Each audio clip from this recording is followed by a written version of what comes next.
അങ്ങനെ തലേദിവസത്തെ കഥ പറച്ചില് തലേദിവസം എന്ന് പറയാൻ പറ്റില്ല.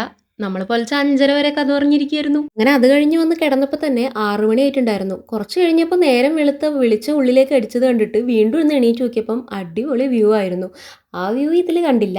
പിന്നെ നമ്മൾ 7 മണിയായപ്പോൾ വീണ്ടും കിടന്നുറങ്ങി 9 മണിക്കാണ് എണീച്ചത്. അപ്പോൾ ഉള്ളൊരു വ്യൂ ആണ് കേട്ടോ. ആ കോട നിറഞ്ഞ മലനിരകൾ കാണാൻ നല്ല ഭംഗിയുണ്ടായിരുന്നടാ. പിന്നെ ഞാൻ വേഗം പല്ലൊക്കെ തേച്ച് മുഖമൊക്കെ കഴുകി കോൺഫിഡൻസിന് വേണ്ടി കുറച്ച് ലിപ്സ്റ്റിക് ഇട്ടിട്ട് താഴേക്ക് പോയിട്ടുണ്ടായിരുന്നു. തലേ ദിവസം നമ്മൾ പൂളിൽ നീരാടിയതിൻ്റെ ഡ്രസ്സുകളാണ് മൊത്തം ഇവിടെ ഈ കമ്പിൻ്റെ മുകളിൽ ആറിയിട്ടത്. ഉണങ്ങിക്കിട്ടണ്ടേ, നമുക്കൊന്ന് പോകാനുള്ളതല്ലേ. അങ്ങനെ താഴെ പോയി ബ്രേക്ക്ഫാസ്റ്റ് കഴിച്ചുകൊണ്ടിരിക്കുമ്പോഴാണ് ഞാൻ എൻ്റെ കണ്ണ് ശ്രദ്ധിച്ചത്. ഉറങ്ങാത്തത് കൊണ്ട് തന്നെ നല്ലോണം വിജൃംഭിച്ചിരിക്കുന്നുണ്ടായിരുന്നു.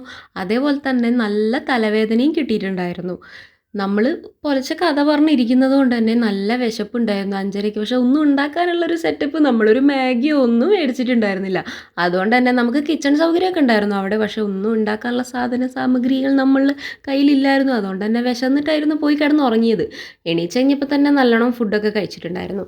തലേ ദിവസം നല്ല അടിപൊളിയായിട്ട് എല്ലാവരും എൻജോയ് ചെയ്തുകൊണ്ട് ഉറങ്ങാത്തത് കൊണ്ട് തന്നെ നമുക്ക് പിറ്റേ ദിവസം അത്ര ഇങ്ങോട്ട് ഉഷാറില്ലായിരുന്നു. ഈ ഒരു വീഡിയോ അൺഎക്സ്പെക്റ്റഡ് ആയിട്ട് എടുത്തതാണ് കേട്ടോ. ആർക്കും സംശയമൊന്നും ഇല്ലല്ലോ. അത് കഴിഞ്ഞതിന് ശേഷം 11:45 ആയപ്പോൾ നമ്മൾ പോയിട്ട് ഫ്രഷായി. നമുക്ക് 12 മണിക്കാണ് ചെക്ക് ഔട്ട് ആയിട്ടുള്ള ടൈം കിട്ടിയിട്ടുണ്ടായിരുന്നത്. അങ്ങനെ റൂമിൽ ഞാൻ മാത്രമേ അവസാനം ഇനി ഇറങ്ങാനുണ്ടായിരുന്നുള്ളൂ. താഴെ അവരെല്ലാം എന്നെ വെയിറ്റ് ചെയ്തിട്ടിരിക്കുകയായിരുന്നു. എല്ലാവരും ഇന്നാണ് ഫോട്ടോ എടുക്കുക. വന്നപാട് നമ്മൾ അവിടെ പൂളിലൊക്കെ ഇറങ്ങി നമ്മൾ ഫുൾ ഇതിലായിട്ട് ഫോട്ടോസൊന്നും അങ്ങനെ എടുത്തിട്ടുണ്ടായിരുന്നില്ല. അങ്ങനെ ഫോട്ടോസൊക്കെ എടുത്തതിന് ശേഷം മൗണ്ടൻ പീക്ക് റിസോർട്ടിന് ഒരു ടാറ്റയും കൊടുത്തിട്ട് നമ്മൾ വേഗം ഇറങ്ങിയിട്ടുണ്ടായിരുന്നു. പോകുന്ന വഴിയിൽ പാട്ടൊക്കെ ഇട്ടിട്ടുണ്ടായിരുന്നെങ്കിൽ ആർക്കും അത്ര വലിയൊരു എനർജിയൊന്നും ഉണ്ടായിരുന്നില്ല. ഒന്നാമത് ഉറങ്ങിയിട്ടും ഇല്ല. അതുകൊണ്ട് തന്നെ നല്ല തലവേദനയും ഉണ്ടായിരുന്നു. അതുകൊണ്ട് തന്നെ ആടി തിമിർക്കാനുള്ള ഒരു ഉഷാറുണ്ടായിരുന്നില്ല. 12 മണിക്ക് തന്നെ നമ്മൾ അവിടെ നിന്ന് ഇറങ്ങിയതുകൊണ്ട് തന്നെ ഉച്ചക്കത്തെ ഫുഡ് നമ്മൾ കഴിച്ചിട്ടുണ്ടായിരുന്നില്ല. പോകുന്ന വഴിക്കൊരു ഹോട്ടൽ കണ്ട് വണ്ടി നിർത്തിയപ്പം ആദ്യം ഒന്ന് കഴിക്കണോ കഴിക്കണ്ടേ എന്നുള്ള ഡൗട്ടിലിരുന്നു. കാരണം വിശക്കുന്നുണ്ട്. പക്ഷെ അതിൻ്റെ കൂടെ തന്നെ വോമിറ്റിങ് അങ്ങനെ ഒരു ടെൻഡൻസി എനിക്ക് വന്നു. പക്ഷെ ചോറും കറിയായപ്പോൾ ഞാൻ പിന്നെ കഴിക്കാമെന്ന് വിചാരിച്ചു. അത് കഴിച്ചപ്പോൾ ഒരു സമാധാനമൊക്കെ ഉണ്ടായിരുന്നു കേട്ടോ.